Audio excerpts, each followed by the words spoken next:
সব রান্নার পাশাপাশি আমার আম্মুর হাতের এই মুরগির মাংস রান্নাটা আমার অনেক বেশি পছন্দের। আজকে আমি আপনাদের সাথে শেয়ার করব আমার আম্মু কিভাবে এই রান্নাটা করে। এইভাবে রান্না করলে সবাই আপনার মুরগি রান্নার ফ্যান হয়ে যাবে। যেমনটাই সজা তেমনটাই মজা। ভিডিওর মধ্যে কিছু টিপস থাকছে, তো না টেনে সম্পূর্ণ ভিডিওটা দেখলে আপনিও এই রান্নার পারদর্শী হয়ে যাবেন।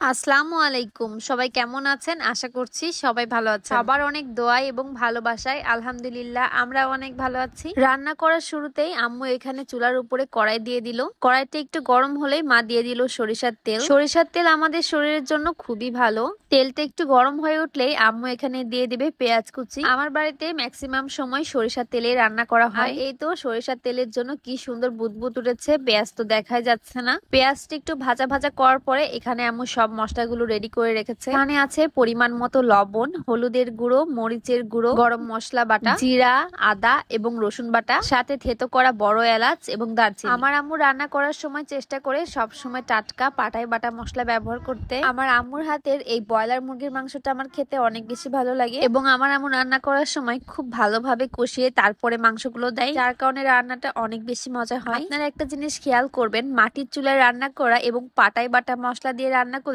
সব সময় কেন জানি খেতে অনেক বেশি ভালো লাগে। মশলার প্লেটটা ধুয়ে একটু পানি দিয়ে দিল, তারপরে আবারও একটু কষিয়ে নিচ্ছে। তারপরে আমি একটু নেড়ে দিচ্ছিলাম, এবারে আরো একটু পানি দিয়ে দিলাম, মশলাটা আরো একটু কষিয়ে নিব। যারা যারা নিয়মিত আমার ভিডিওগুলো দেখে এবং সুন্দর সুন্দর কমেন্ট করে তাদেরকে অনেক অনেক ধন্যবাদ। ছাদে বসে এরকম মাটির চুলায় রান্না করতে কার না ভালো লাগে। আমার তো এই চুলাতে রান্না করতে খুবই ভালো লাগছিল। এখানে আমি একটু বসে বসে কষাচ্ছিলাম সময় নিয়ে। আপনারা সবসময় চেষ্টা করবেন যে কোনো রান্নাতে একদম টাটকা পাটায় বাটা মশলা ব্যবহার করতে, তাহলে রান্নাটা কিন্তু নিঃসন্দেহে অনেক মজা হবে। দেখতেই পাচ্ছেন মশলাটা কত সুন্দর ভাবে কষানো হয়েছে, মনে হচ্ছিল এই কষানো মাংস দিয়ে ভাত খাওয়া যাবে। এবারে কষানো মশলার মধ্যে আম্মু এখানে দিয়ে দিল কেটে ধুয়ে পরিষ্কার করে রাখা মুরগির মাংস। আমার কাছে ব্রয়লার মুরগির মাংসটা অনেক বেশি ভালো লাগে খেতে। আমি আসলে সব মাংসের পাশাপাশি আম্মুকে বলি একটু ব্রয়লারের মাংস রান্না করতে।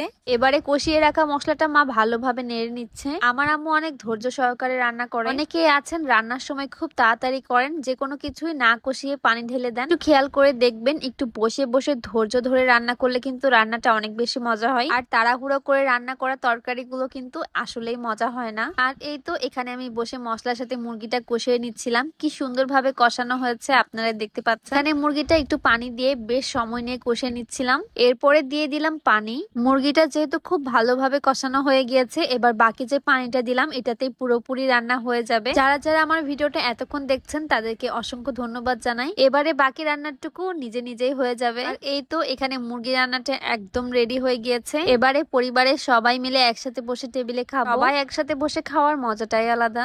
এবারে আম্মু সবাইকে তরকারি তুলে দিচ্ছিল। দুপুরে গোসল করে আম্মুর হাতের গরম গরম ভাত আর এরকম একটা তরকারি হলে তো আর কিছুই লাগে না। আজকের রান্নাটা আপনাদের কাছে কেমন লেগেছে অবশ্যই কমেন্টে জানাবেন। আর নতুন নতুন ভিডিও পাওয়ার জন্য অবশ্যই আমার সাথে থাকবেন। তাছাড়া আমার ভিডিওটা দেখছেন কিন্তু এখন পর্যন্ত পেজটা ফলো করেনি, তারা অবশ্যই ফলো করে দিবেন, তাহলে সবার আগে ভিডিওটা আপনার কাছে পৌঁছে যাবে। তো সবাই ভালো থাকবেন, সুস্থ থাকবেন, দেখা হয়ে যাবে নেক্সট কোনো ভিডিওতে। সে পর্যন্ত সাথেই থাকুন। আল্লাহ হাফেজ, আসসালামু আলাইকুম।